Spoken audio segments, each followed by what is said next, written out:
এই জন্য প্রত্যেকটা দিন আমার আপনার বাড়িতে মালাকুল মউত আজরাইল ফেরেশতা 20 বার করে ওকে মেরে যায়।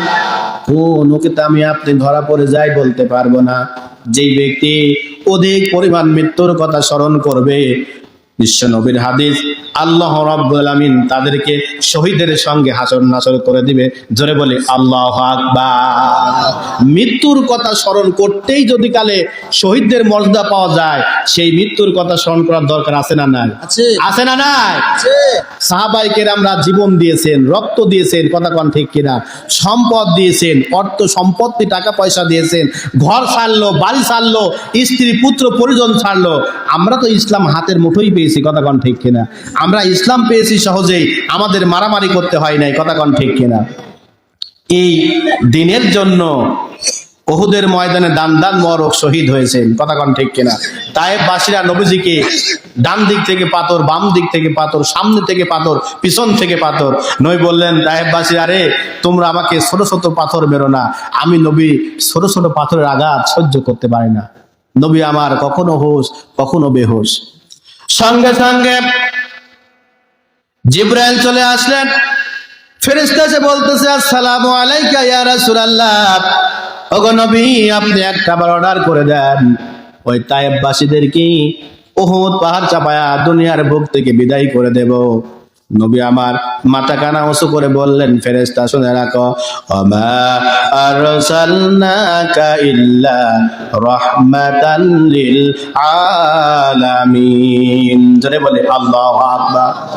নবী বলল, ফেরেশতা শুনে রাখো, আমি নবী হলাম রহমতের নবী, আমি নবী গজবের নবী নয়। তোমরা যদি তায়েফবাসীদেরকে বড় বড় পাহাড় চাপায় যদি দুনিয়ার বুক থেকে বিদায় করে দাও, আমি নবী কার কাছে কলেমার দাওয়াতটা পৌঁছায়া দেব? আমি নবী হলাম রহমাতুল লিল আলামিন। আমরা সেই নবীর উম্মত, কথা বলেন ঠিক কিনা? আর সেই নবীর উম্মত হওয়ার পরও আমরা মুছ রাখি, দাড়ি কাটি, কথা বলেন ঠিক কিনা? রাগ করলেন এবার বুঝে আপনারা? সেই নবীর উম্মত হয়ে আমরা নবীর সুন্নাত, নবীর লিবাস আমাদের মধ্যে নাই, কথা কোন ঠিক কিনা?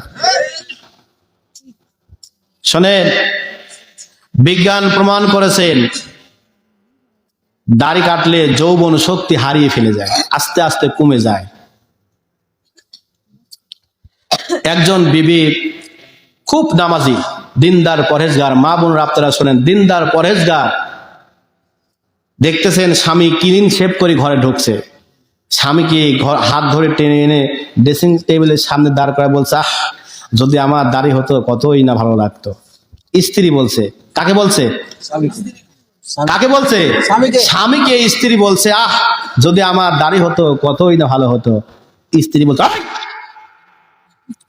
মেয়ে মানুষের কখনো দাড়ি হয়? স্ত্রী বলছে, দাড়ি ছাড়া কখনো পুরুষ মানুষ হতে পারে?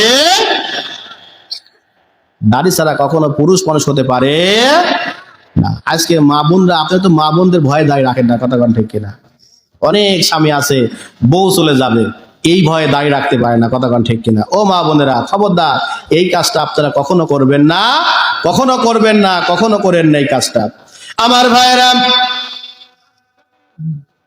বাজান আমার ভাইয়েরা আমার, রাত কিন্তু অনেক হয়ে যায়, আর সময় বেশি বাড়াবো না আমি, যেহেতু 2 দিন ব্যাপী তাফসীর মাহফিলের সমাপনী রজনী, কথা বলেন ঠিক কিনা?